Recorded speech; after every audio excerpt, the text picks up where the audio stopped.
Olá, minha querida amiga do TEC, olá, meu querido amigo do TEC, estamos de volta com mais uma aula sobre direito de família.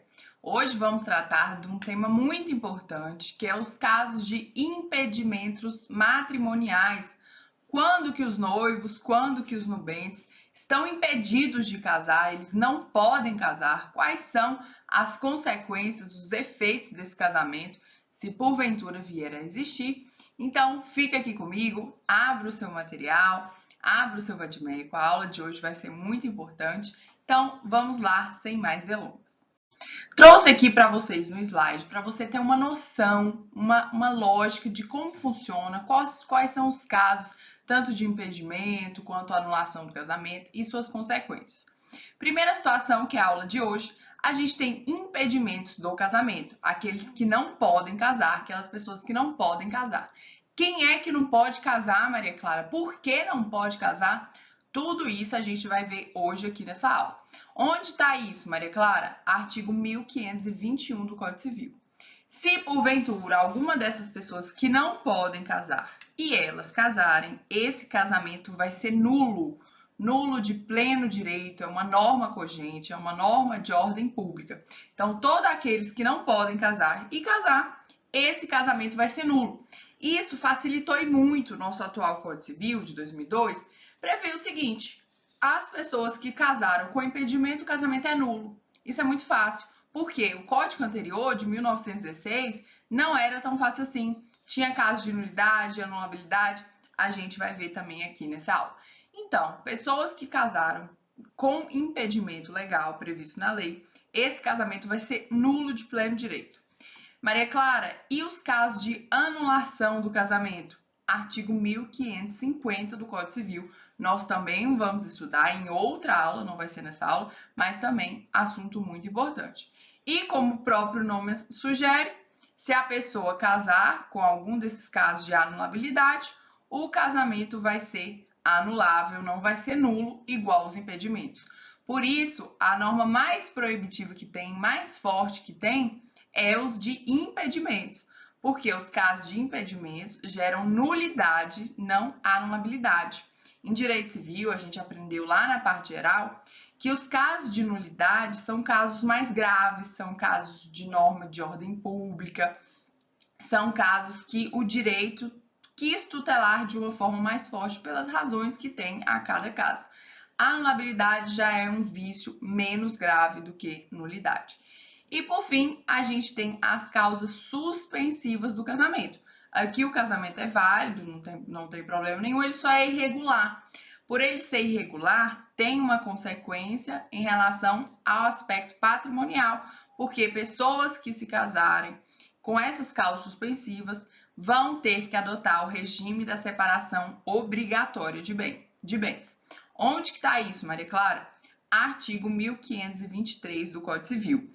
Então, recapitulando aqui, em relação ao casamento, a gente tem 3 vícios. O primeiro e mais grave é o que a gente vai ver na aula de hoje, que são os casos de impedimentos. O casamento é nulo, casamento nulo.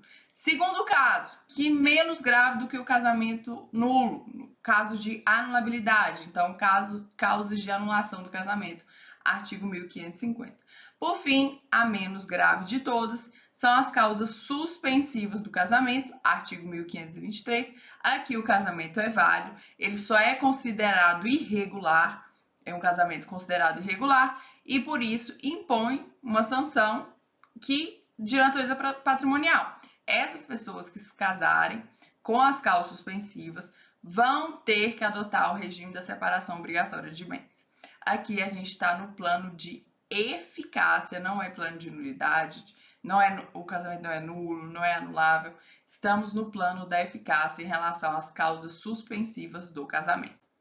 Artigo 1548 do Código Civil dizia o seguinte: Maria Clara, por que você está falando que dizia, não diz mais não? Não, porque foi revogado.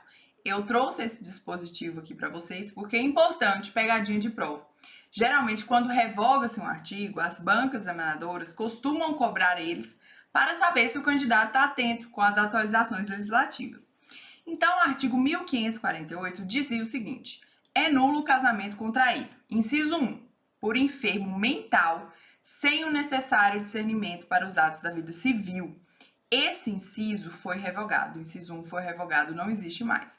Então, se existisse um casamento com aquele que tinha uma doença mental, que não tinha o necessário discernimento para os atos da vida civil, esse casamento era considerado nulo. Não existia esse casamento, estava no plano de validade, era considerado nulo. Acontece que esse artigo foi revogado pelo Estatuto da Pessoa com Deficiência. Hoje, a pessoa com deficiência pode casar sem nenhum problema. Pessoa com deficiência, hoje no Brasil, ela tem pleno discernimento para os atos da vida civil. Desde que, claro, essa deficiência não interfira no discernimento da pessoa. Então, uma pessoa com síndrome de Down, por exemplo, pode casar sem nenhum problema, desde que ela esteja nas suas faculdades mentais. Outra pessoa que seja autista, por exemplo, pode casar, não tem nenhum problema. Então, no Brasil, vigora o entendimento hoje de que pessoas com deficiência podem casar.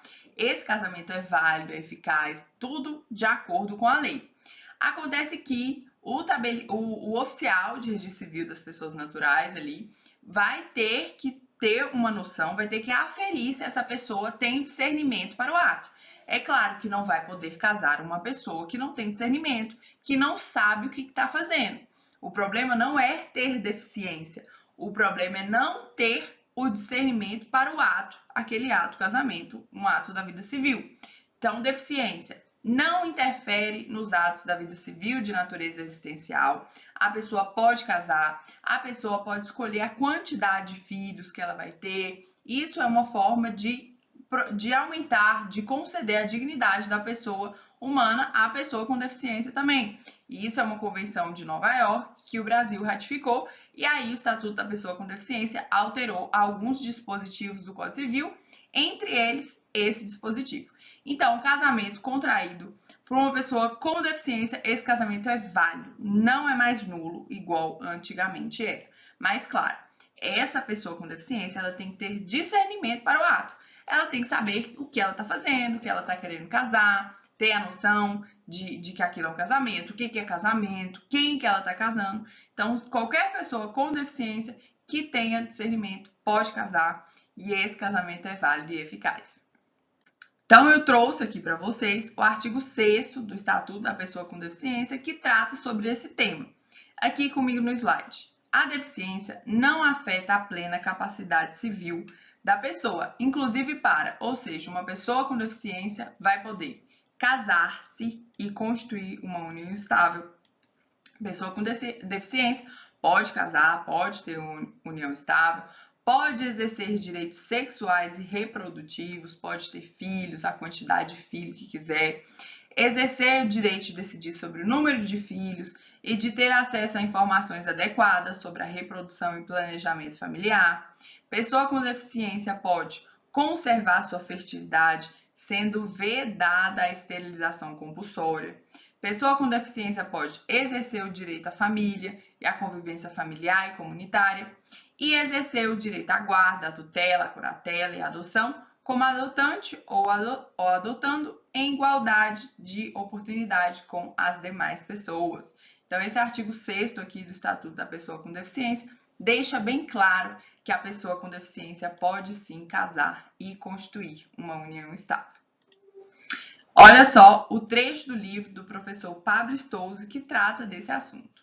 Observa-se que o Estatuto da Pessoa com Deficiência, Lei 13.146, de 6 de julho de 2015, inseriu o parágrafo 2º no transcrito artigo 1548, salientando que a pessoa com deficiência mental ou intelectual em idade núbio, claro, deve ter a idade para casar, então é o mínimo 16 anos, poderá contrair matrimônio, expressando sua vontade diretamente ou por meio de seu responsável curador. Então, essa vontade de casar, para casar, pode ser expressada tanto pela pessoa com deficiência ou por um curador, por um representante que ela tiver, não tem problema.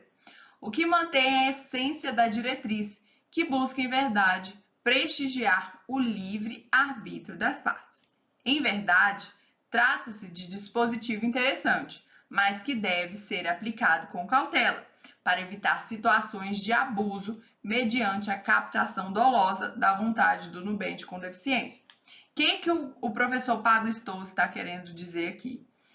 Que ótima essa legislação, ótima essa atualização do Código Civil, que conferiu possibilidade da pessoa com deficiência se casar.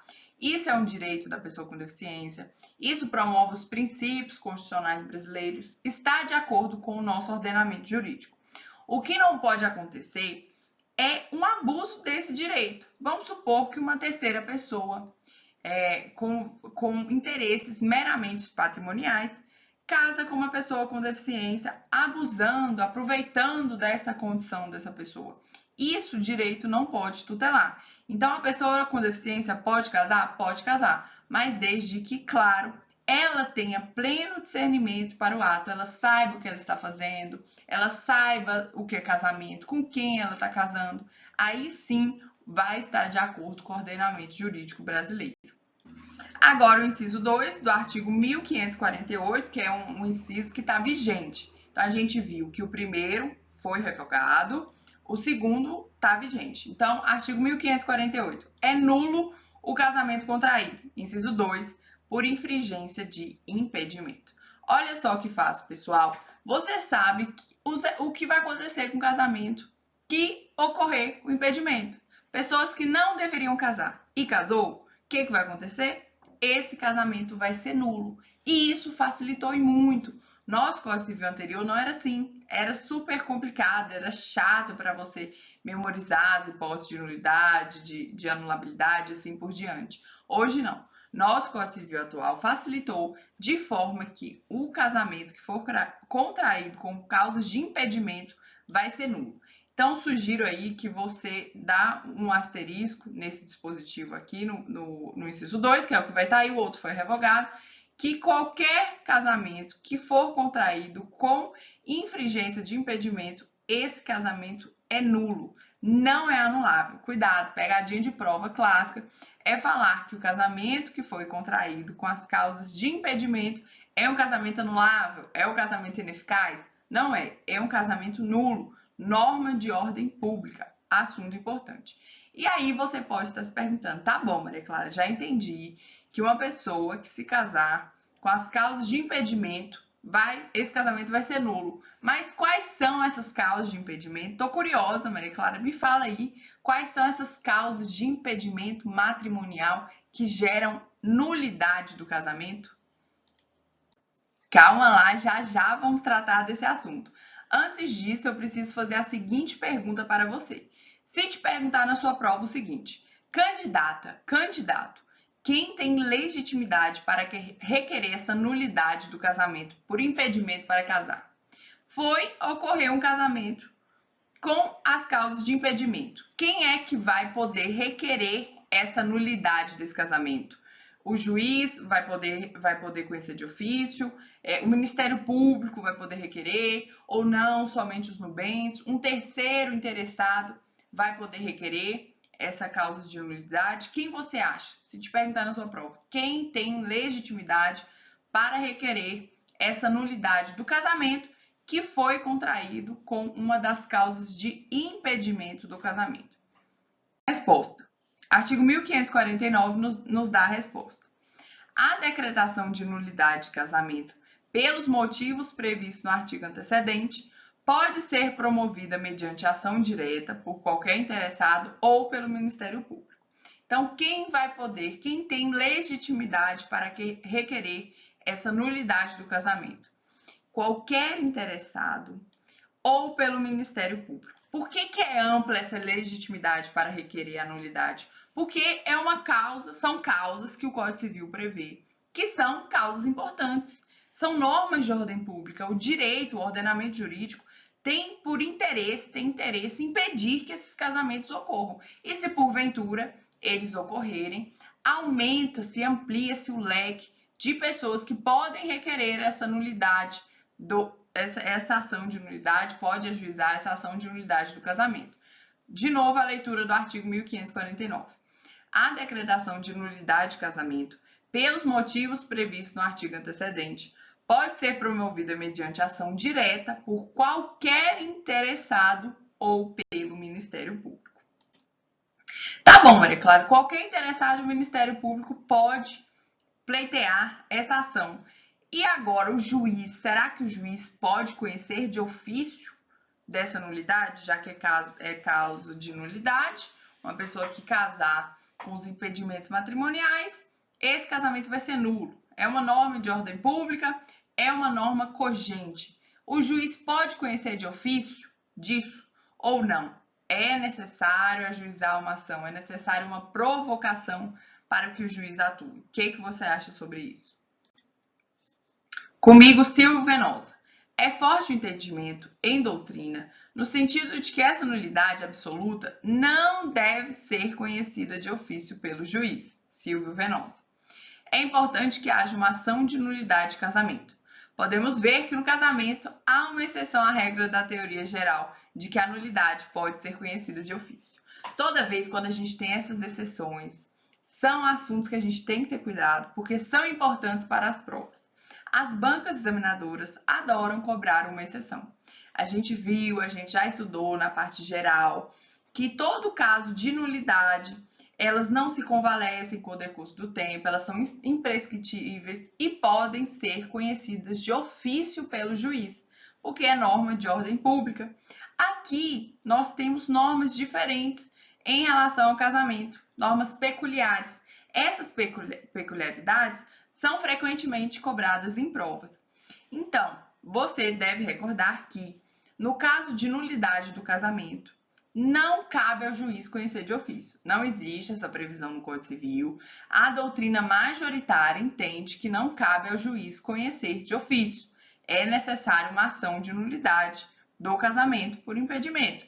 Então, se te perguntar, candidato, um caso de nulidade por impedimento matrimonial, o juiz se deparando com esse caso, ele pode conhecer de ofício dessa nulidade ou não? É necessária uma provocação por um terceiro? É necessária uma provocação de qualquer terceiro interessado e também do Ministério Público. Aí você vai falar para o seu examinador. Examinador, trata-se de exceção à teoria geral do direito civil, em que o juiz pode sim conhecer de ofício das nulidades. Aí o seu examinador chega, vai cair uma lágrima na hora que estiver corrigindo a sua prova. Com certeza vai ser um diferencial para a sua nota subir lá no topo da lista e você ser aprovado no seu concurso público. Outra pergunta, candidato, como era o impedimento para o casamento no Código Civil de 1916? Meu Deus do céu, Maria Clara, estava tudo certo até agora. E agora, como que eu vou responder isso na minha prova? Eu já sei que os casos de impedimento, eles geram nulidade. São casos de nulidade. Pessoa que casou infringindo as causas de impedimento, esse casamento vai ser nulo no nosso atual Código Civil, no ordenamento civil vigente. Mas e no Código Civil de 16, no Código Civil de anterior? Como era? Nunca ouvi falar. E eu fiz questão de trazer aqui, pessoal, porque pode acontecer sim. A professora não está viajando aqui, não. É comum em provas mais elaboradas que faça esse paralelo do Código Civil atual com o Código Civil anterior, de 1916. O examinador quer saber se você tem conhecimento, se você está antenado de como era o Código Civil de 1916. E aí, você sabe responder na hora da prova? Você saberia responder? Se não, fica aqui comigo que você vai aprender. No slide, Código Civil de 1916, havia 3 tipos diferentes de impedimentos. Impedimentos absolutamente dirimentes, era caso de nulidade. Estava lá no artigo 183, inciso 1 a 8 do Código Civil de 1916. Aí a gente tinha também impedimentos relativamente dirimentes, que estava no artigo 183, do 9 ao 12, que era casamento anulável, e tinha também impedimentos proibitivos, do 183 do 13 ao 16, que era um casamento irregular, uma imposição de sanções de natureza patrimonial. Olha só, o impedimento, hoje no Código Civil de 2002, facilitou muito. Todo caso de impedimento é caso de nulidade do casamento, gera nulidade do casamento. No Código Civil de 1916, não. A gente tinha impedimento que o casamento era nulo, a gente tinha impedimento que o casamento era anulável e a gente tinha impedimento que o casamento era irregular. Não era caso nem de nulidade, nem de anulabilidade. Agora você está pronto para responder uma questão dessa, questão difícil, mas que pode vir a surgir numa prova de segunda fase. E também, claro, oral. Agora, sem mais delongas, vamos ao que mais interessa, os casos de impedimento para casar. Maria Clara, já entendi tudo isso, legitimidade, consequência, Código Civil anterior, o juiz não pode conhecer de ofício. E agora, quais são os casos de impedimento para casar? Quando a pessoa não pode casar, aqui comigo o artigo 1521 do Código Civil. Olha o verbo, não podem casar. Olha como é imperativo aqui o caput, como é afirmativo. Não podem casar. Quem não pode casar, Maria Clara? Inciso 1. Os ascendentes com os descendentes, seja o parentesco natural ou civil. Os afins em linha reta também não podem casar. O adotante com quem foi cônjuge do adotado, adotado com quem foi o do adotante. Os irmãos unilaterais ou bilaterais e demais colaterais até o 3º grau, inclusive. O adotado com o filho do adotante, as pessoas casadas, o cônjuge sobrevivente com o condenado por homicídio ou tentativa de homicídio contra o seu consorte. Agora, é claro, vamos tratar cada um desses incisos para você nunca mais esquecer na sua vida as causas de impedimento. É um assunto muito importante em relação ao casamento. Não podem casar os ascendentes com os descendentes, seja o parentesco natural ou civil. Claro, não pode casar um pai, não pode casar com uma filha não pode casar com a mãe não pode casar com o filho, seja esse parentesco natural ou civil. O que é isso, Maria Clara? Nós estamos tratando aqui no inciso 1 de um impedimento decorrente de parentesco consanguíneo. Por exemplo, o filho não pode casar com a mãe, o neto não pode casar com a avó, o bisneto não pode casar com o bisavô, o trineto com o trisavó e assim sucessivamente até o infinito. Por que não pode? Quando a gente está estudando o assunto, é muito importante a gente entender o motivo, porque fica mais fácil da gente memorizar e acertar na hora da prova. A doutrina diz que aqui são duas razões. A primeira é razão moral, porque evitar o incesto e, evitando o incesto, que são as relações sexuais entre pessoas da mesma família. Então, primeira razão moral, evitar o incesto. Segundo, razão biológica, evitar problemas congênitos à prole comuns em tais casos. Quando existe filhos, quando tem filhos, quando são parentes muito próximos, geralmente esses filhos nascem com problema hereditário, nasce problema genético aí. Não é bom. Por isso, seja a razão moral, seja a razão biológica, evita-se o artigo 1521, inciso 1, trata de caso de impedimento, é um casamento nulo. Se uma mãe casar com um filho, é casamento nulo. Um vô casar com uma neta, é casamento nulo. Um bisneto casar com o seu bisavô, é o casamento nulo. E assim sucessivamente. Então, vai até o infinito. Tanto a linha ascendente quanto a linha descendente vai até o infinito. Não podem casar os ascendentes com os descendentes, seja o parentesco natural ou civil, não pode casar. Segunda situação, não podem casar os afins em linha reta. Maria Clara, quem são os afins? Os afins é o parentesco que você tem com seu cônjuge, com sua companheira, com cônjuge ou companheiro, a sua sogra, o seu sogro, são afins. Cunhado, cunhada é afins, aqui comigo no slide. Impedimento decorrente de parentesco por afinidade. Parentesco por afinidade é aquele travado entre um cônjuge ou companheiro e os parentes do outro, em linha reta ou colateral. Cunhado, sogra, genro, enteado, padrasto, etc. Só que olha só, muito importante. Veja aqui que fala afins em linha reta. O que isso quer dizer? Você não vai poder casar com os afins em linha reta. Você não vai poder casar com sua sogra. Nunca vai poder casar com sua sogra. Ah, mas eu divorciei. Divorciei do meu marido. Minha sogra agora é ex-sogra. Existe isso? Pode isso, Arnaldo? E aí, o que você acha? Existe ex-sogra? No ordenamento jurídico brasileiro, sogra e sogro é pro resto da vida. Não existe ex-sogro. É estranho, mas é assim mesmo. Se você divorciar, casar de novo, casar de novo, casar de novo, quantas vezes você quiser casar, divorciou, casou, todas as suas sogras continuam sendo sogras. Todos os seus sogros continuam sendo sogros. Mesmo que você já tenha casado de novo, mesmo que tenha passado 20, 40, 50 anos, sogra e sogra é para sempre. Por que é para sempre? Não é à toa. É para acontecer isso aqui, para evitar esse impedimento, para que não ocorra esse casamento, de forma que você nunca vai poder casar com a sua sogra. Você nunca vai poder casar com o seu sogro, mesmo que já tenha divorciado, mesmo que já tenha passado muito tempo. Aqui, muito importante é o seguinte, fala que não pode casar os afins em linha reta. O que isso quer dizer? É em linha reta só, sogro e sogra. Agora, será que você pode casar com seu cunhado? E aí, o que você acha? Seu ex-cunhado divorciou, você divorciou do seu marido, da sua esposa, divorciaram, e aí passou um tempo, você acabou ficando mais íntimo do seu cunhado, da sua cunhada, e decidiram casar, da sua ex-cunhada, divorciou, né? Já está divorciado. E aí, será que você pode casar com seu ex-cunhado? Você pode casar com a sua ex-cunhada? Sim, você pode casar com ex-cunhado ou ex-cunhada. Por quê? O parente por afinidade, ele só não extingue na linha reta. Em primeiro grau, sogra e sogro. Agora, cunhado é dissolvido. O vínculo com cunhado, com cunhada, com o divórcio é dissolvido. Ele não é considerado mais seu cunhado. E aí você pode casar. Aqui comigo o artigo 1595 do Código Civil. Cada cônjuge ou companheiro é aliado aos parentes do outro pelo vínculo da afinidade. Parágrafo 1º.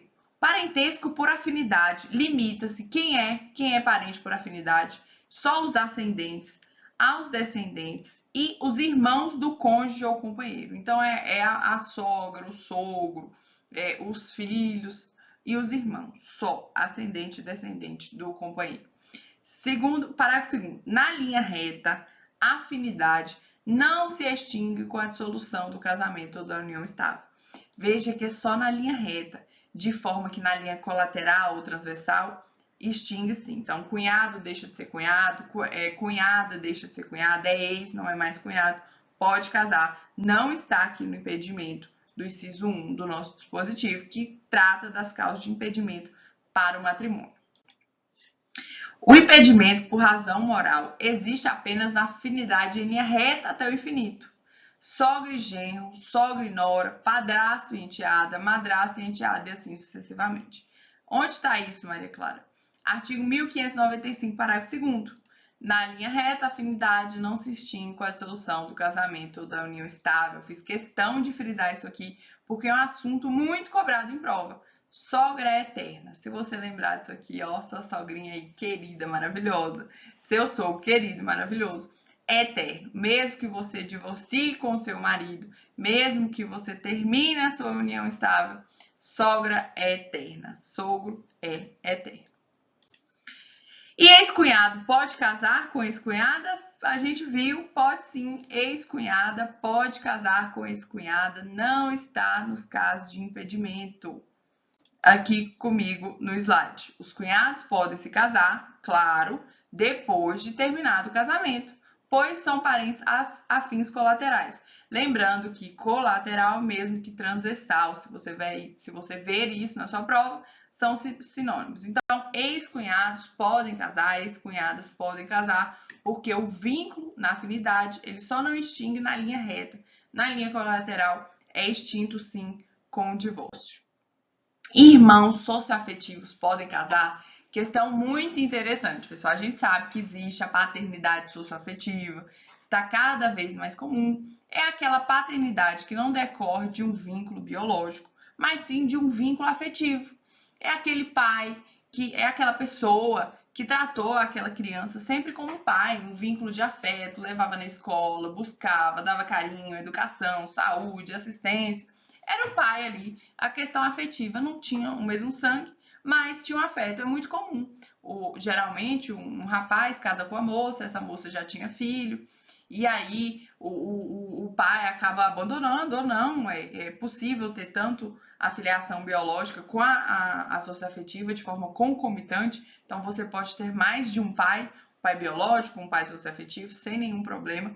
Inclusive, para fins sucessórios, você pode ter mais de uma herança sem problema. Então, a filiação socioafetiva é aquela filiação que não decorre do vínculo biológico, decorre do vínculo afetivo. É aquela pessoa que sempre tratou aquela criança como filho, sempre deu o mesmo carinho, a mesma educação, tudo como se fosse filho, só não é filho biológico, é filho socioafetivo.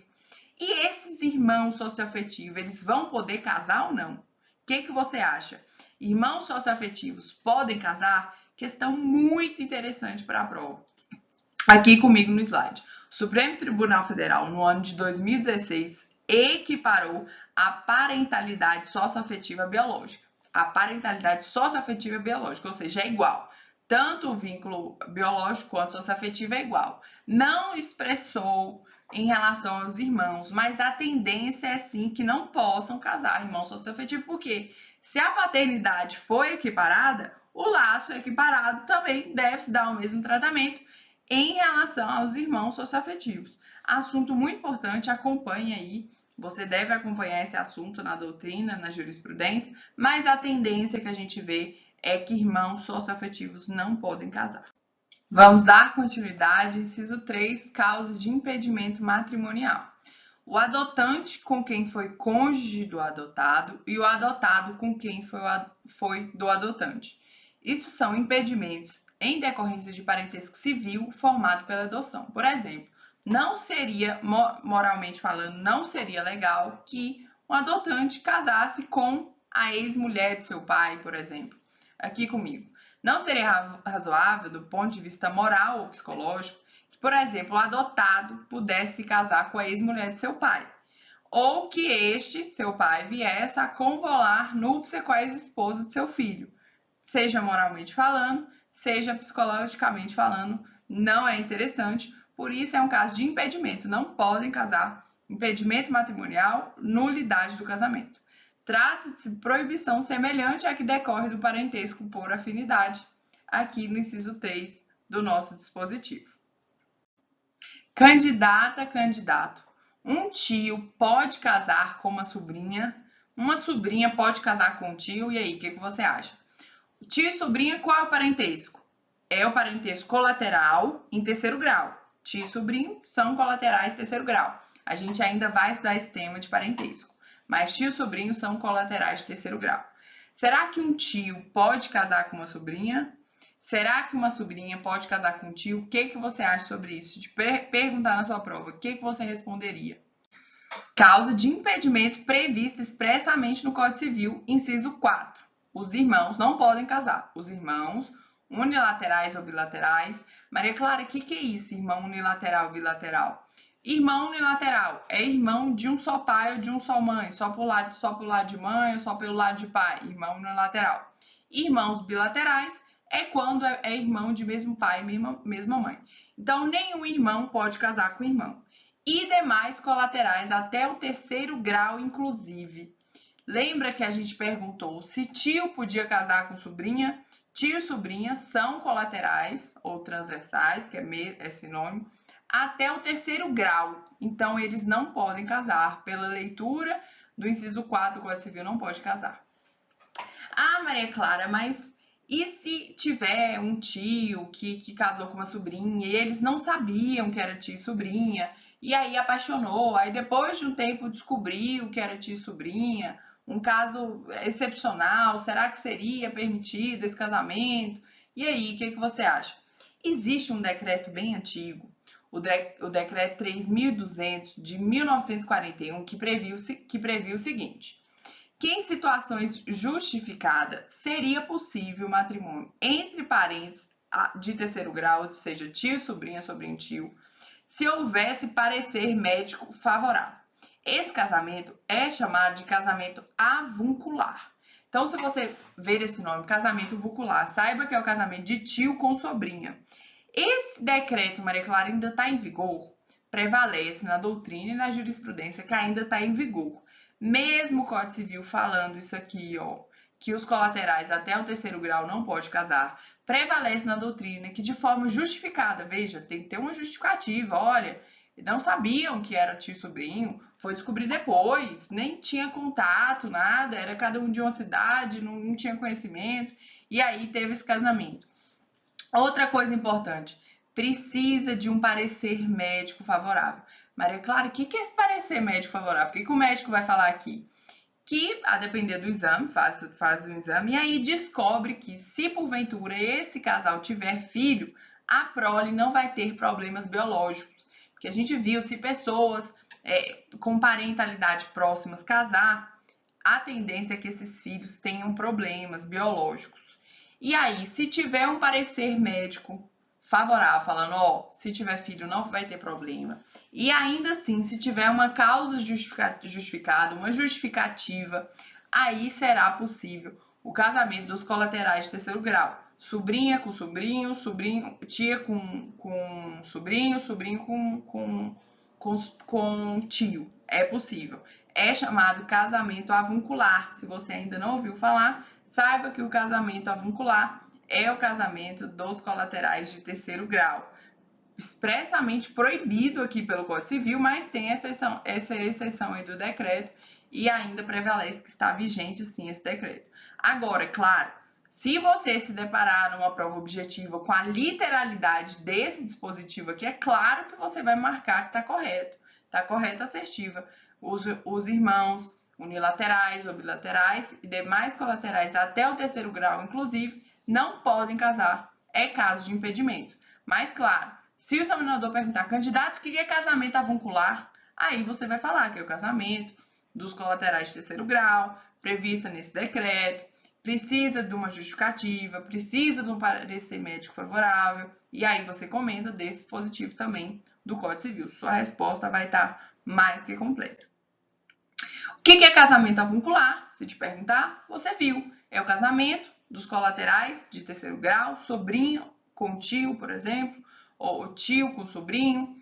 E esse casamento, ele tem respaldo no decreto antigo. Esse casamento exige uma justificativa e exige um parecer médico favorável. A maioria da doutrina entende que esse decreto ainda está em vigor. Aqui trouxe para vocês o respaldo para você citar na sua prova, que é o nosso enunciado 98 da primeira jornada de Direito Civil. Diz o seguinte: o inciso 4 do artigo 1521 do novo Código Civil deve ser interpretado à luz do Decreto-Lei número 3.241, no que se refere à possibilidade de casamento entre colaterais de terceiro grau. Então, como existe essa proibição no Código Civil, entende a doutrina que deve ser interpretado esse dispositivo do Código Civil de acordo com o decreto-lei que prevê a possibilidade do casamento avuncular, desde cumpridos os requisitos. Quais são? Uma justificativa e também é necessário um respaldo médico, um parecer do médico.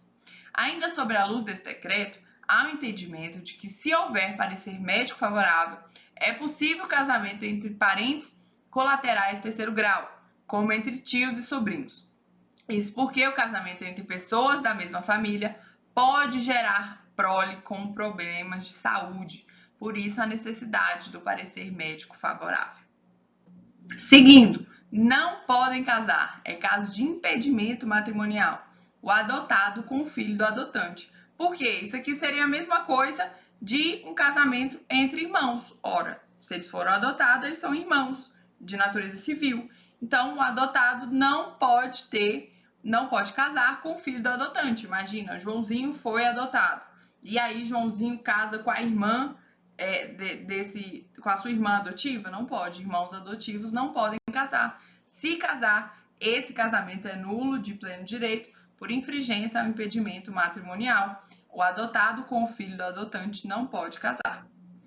Não pode casar também as pessoas casadas. Aqui no Brasil é crime, bigamia. Você só pode ser casado uma vez. Claro, se esse casamento for válido, eficaz. Quando eu tenho um casamento válido e eficaz, eu não posso casar de novo. Se eu quiser casar novamente, eu tenho que divorciar. Divorciou, pode casar novamente. Divorciou, pode casar. Mas não posso ter mais de um casamento no Brasil. É vedado, é crime, é bigamia. Uma pessoa não pode casar duas vezes, ainda que a outra pessoa não saiba do primeiro casamento. Princípio da monogamia para o casamento, muito importante. Ainda vigora esse princípio no Brasil, o princípio da monogamia, a pessoa só pode casar uma vez. E aqui a doutrina até critica. Por quê? todas essas hipóteses de casamento que a gente viu, todas essas hipóteses de impedimento para o casamento, são em relação a pessoas. Veja, não pode casar o adotante com o filho adotado, não pode casar irmãos, não pode casar sogro com sogra, e tem um impedimento em relação à pessoa. Aqui não. É em relação a todos. Pessoa casada não pode casar com ninguém. Não pode casar com ninguém. Você não pode casar com uma pessoa X. Não, você não pode casar com ninguém. Porque as pessoas casadas não podem casar com ninguém. Então, por exemplo, vamos supor, e pode acontecer, viu? Você é casado aí com a sua esposa. Você é casado com a sua esposa e aí você mudou, largou o emprego, mudou, foi morar no interior. Então, você mora em Goiás, foi morar, por exemplo, lá no Nordeste. Aí, chegou lá no Nordeste, conheceu uma moça, não sabia que você era casado, você casou novamente. E aí, esse casamento que você casou novamente vai ser anulável, nulo? Vai ser nulo, porque não pode casar as pessoas casadas. Outra situação, o cônjuge sobrevivente com condenado por homicídio ou tentativa de homicídio contra o seu consorte. Então, vamos supor o seguinte, Deus que me livre, eu sou casada, né? E aí, o meu marido me trai. Meu marido me traiu, certo? E a amante do meu marido falou, vamos matar a Maria Clara. E aí faz toda aquela trama delitiva para me matar, me matam. A amante do meu marido agora, pronto, matamos Maria Clara, vamos casar agora. E aí esse casamento vai ser possível? Não vai, porque é nulo o casamento do que ocorreu, do cônjuge sobrevivente com condenado por homicídio ou tentativa de homicídio contra o seu consorte. É um impedimento decorrente de crime. Então, o meu marido lá que me matou com a amante dele não vai poder casar, porque se casar, esse casamento é nulo por impedimento. Isso aqui é uma questão moral. Imagina, a pessoa mata ainda, né? Mata para poder ficar com a amante mata para poder ficar e ainda casa? Não, fere aí a moral, não está de acordo com o ordenamento jurídico brasileiro. Por isso que o cônjuge sobrevivente com condenado por homicídio ou tentativa de homicídio contra o seu consorte não pode casar. Situação interessante que pode surgir na sua prova. É necessário condenação transitada em julgado? E aí, o que você acha? Porque o artigo não fala transitado em julgado, fala condenado. O que você acha? Para ter esse impedimento aqui, para esse casamento ser nulo, essa condenação tem que ser transitada em julgado ou não? Aqui comigo, Flávio Tartucci no slide. Tal impedimento, somente nos casos de crime doloso, veja, tem que ser crime doloso, não pode ser homicídio culposo, por exemplo, e havendo trânsito em julgado da sentença penal condenatória. Para Flávio Tartucci, tem que ter trânsito em julgado da sentença condenatória. Ilustrando, se o casamento ocorre no curso do processo criminal, será reputado válido, pois quando da celebração não havia limitação à autonomia privada. Em reforço, incide o princípio da presunção da inocência. O casamento permanece válido, mesmo no caso de sentença penal transitada em julgado superveniente, ou seja, posterior ao matrimônio, o que demonstra a reduzida aplicação prática da previsão. Então, segundo Flávio Tartucci, a maioria da doutrina também, se aconteceu esse homicídio doloso. E aí, no curso do processo, o meu marido lá casa com a amante dele. E me matou, né? Homicídio doloso, me matou. No curso do processo, ainda não teve sentença transitada em julgado. No curso do processo, eles casam. E aí, depois, transitou em julgado, depois do casamento, transitou em julgado, e aí foi condenado mesmo pelo meu homicídio. Pelo crime que me matou, cometeu homicídio doloso. E aí, esse casamento vai ser válido ou não vai ser? De acordo com o que diz Flávio Tartucci, vai ser, porque para a maioria da doutrina exige, para ser causa desse impedimento, o trânsito em julgado. Ou seja, muito difícil a aplicação prática. A gente sabe, no Brasil, o processo criminal de homicídio, ainda mais de homicídio, demora muito para finalizar, tem prova, recurso, então demora muito, é um processo demorado. E aí, até esperar o trânsito julgado, a pessoa já casou há muito tempo, geralmente quando faz isso já está querendo casar logo, então é um dispositivo de reduzida aplicação na prática. Mas muito importante isso para a sua prova. A maioria da doutrina entende que é necessário aguardar o trânsito em julgado Se porventura eles casarem no curso do processo, não tem problema, esse casamento é válido, mesmo que depois do casamento venha uma sentença transitada em julgado condenando por esse homicídio. Não confundir, muito importante, incapacidade para o casamento com impedimento para o casamento. O que é incapacidade para o casamento? É a pessoa que não tem idade núbia o suficiente. Por exemplo, uma pessoa com 14 anos, ela não pode casar, ela é incapaz para o casamento, ela não tem capacidade para casar. Agora, impedimento para o casamento é tudo isso que a gente estudou nessa aula. É caso de nulidade do casamento. Aqui comigo no slide. A primeira, incapacidade para o casamento. Impede que alguém se case com qualquer pessoa, enquanto os impedimentos somente atingem determinadas pessoas em situações específicas previstas no artigo 1521 do Código Civil. Em outras palavras, os impedimentos envolvem a legitimação, conceituada como uma capacidade ou condição especial para celebrar determinado ato ou negócio jurídico. Então, como exemplo, incapacidade para o casamento, quem não tem idade núbia suficiente. Impedimento é todos esses casos do artigo 1521 do Código Civil. E é isso, pessoal. Nós finalizamos por aqui. Uma aula muito importante. Façam muitas questões sobre esse assunto. Revise o conteúdo, assista a aula mais de uma vez. E, claro, se ficar qualquer dúvida, fique à vontade para entrar em contato comigo. Estou à inteira disposição de vocês. Bons estudos e até a próxima. Tchau, tchau.